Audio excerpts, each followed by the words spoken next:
akhlak Nabi itu bisa buat orang yang benci sama beliau jadi jatuh hati kepada beliau. Kalau kita udah jatuh hati jadi benci. Kebalik. Nabi orang yang marah kepada beliau jadi jatuh cinta. Kita hampir jatuh cinta jadi marah. Kebalik nih akhlaknya. Berarti kita harus belajar banyak nih dari Rasulullah tentang akhlak. Beliau tuh bisa bikin seorang perempuan yang suaminya baru terbunuh, ayahnya terbunuh, pamannya terbunuh, saudaranya terbunuh dalam perang Khaybar. Yang dia bilang orang yang paling saya benci di muka bumi adalah Muhammad. Terus tiba-tiba yang namanya Muhammad datang menghampirinya di dalam tendanya, ditemani oleh beberapa orang sahabat. Lalu kisah itu diriwayatkan, Nabi datang dengan raut wajah yang penuh empati. Dengan raut wajah yang penuh empati. Bukan raut wajah orang yang sebagai pemenang perang. Kan Nabi menang perang waktu itu. Sebagai seorang tuan, bukan. Yang empati. Yang kayak sahabat banget gitu. Datang Nabi duduk di sebelah Sofia. Sofia diam aja, marah banget. Cuma dia gak bisa ngapa-ngapain karena dia berstatus tawanan perang. Mau gimana coba? Mau dia tusuk? Gak bisa, dia sendiri. Dan dia takut bahwa dia akan diperlakukan seperti umumnya orang memperlakukan tawanan perang. Karena dia belum paham, belum kenal Rasulullah. Dia kaget ketika Rasulullah SAW minta maaf sama dia. Kaget, gak ada cerita orang dalam perang yang menang minta maaf kepada yang kalah. Ada gak cerita kayak gitu? Gak ada tuh. Yang menang minta maaf sama yang kalah. Maaf ya kami menang. Jangankan perang, sepak bola aja susah nyari yang kayak gitu kan ya. Ini akhlak nih untuk kita teman-teman di Bandung dengan Persibnya, nanti di Jakarta dengan apa Jakarta teh? Persijanya. Nanti yang menang siapapun yang tanding, maaf ya menang. Dari mana lo akhlak kayak gitu? Rasulullah. Karena yang itu lebih serius loh daripada bola. Bola kan cuma permainan, entertain, olahraga kan. Gak seserius perang. Perang itu serius. Kalah itu meninggal artinya terbunuh. Kalau kita kalah paling ya kurangin apa? Gak dapat skor gitu, gak dapat poin. Kalau itu kalah terbunuh. Nabi datang minta maaf dengan ekspresi empati yang tinggi, yang dalam. Nabi itu kayak ngerasain banget perasaan Sofia. Minta maaf, menjelaskan. Sofia, maaf ya, aku ikut turut berduka atas wafatnya ayahmu, suamimu. Sofia marah banget. Terus Nabi menjelaskan apa yang terjadi. Aku tuh udah ngasih kesempatan agar kita gak usah berperang. Tapi mereka terus menyerang. Maaf ya, ngejelasin lagi. Maaf ya, ngejelasin lagi. Berjam-jam. Seolah-olah Nabi yang minta pengampunan kepada Sofia.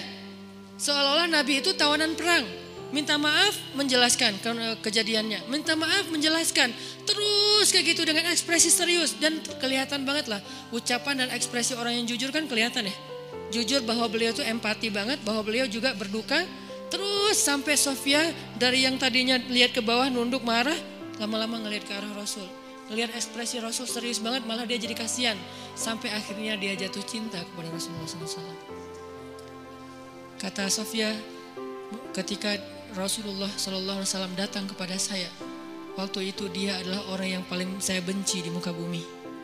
Tapi dia terus meminta maaf dan menjelaskan. Meminta maaf dan menjelaskan. Sampai akhirnya dia menjadi orang yang paling saya cintai di muka bumi. Akhlak Rasul. Rasulullah gak mengatakan Allah berfirman wahai Sofia. Enggak, belum ke sana. Akhlak dulu, baru nanti ajarin. Tarbiyah namanya kan ya. Sesungguhnya di dalam Al-Quran ada ayat tentang orang-orang yang kafir yang telah mati terbunuh.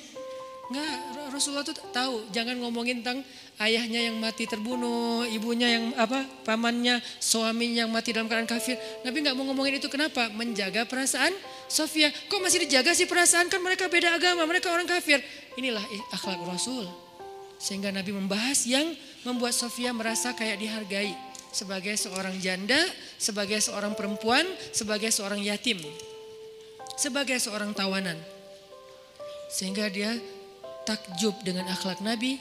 Akhirnya dia cerita. Ya Rasulullah. Belum beriman udah manggil. Ya Rasulullah. Saya pernah bermimpi. Bahwa dalam mimpi saya melihat ada rembulan di atas kota Madinah. Lalu jatuh ke pangkuan saya. Jibril turun bilang ke Rasulullah, apa maksud dari mimpi itu? Tahu gak Rasulullah apa maksud mimpi? Apa Jibril?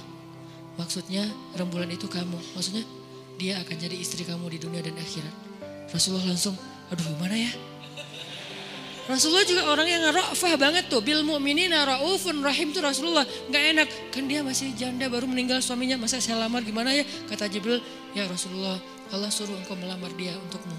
Menjadi istrimu di dunia dan di akhirat.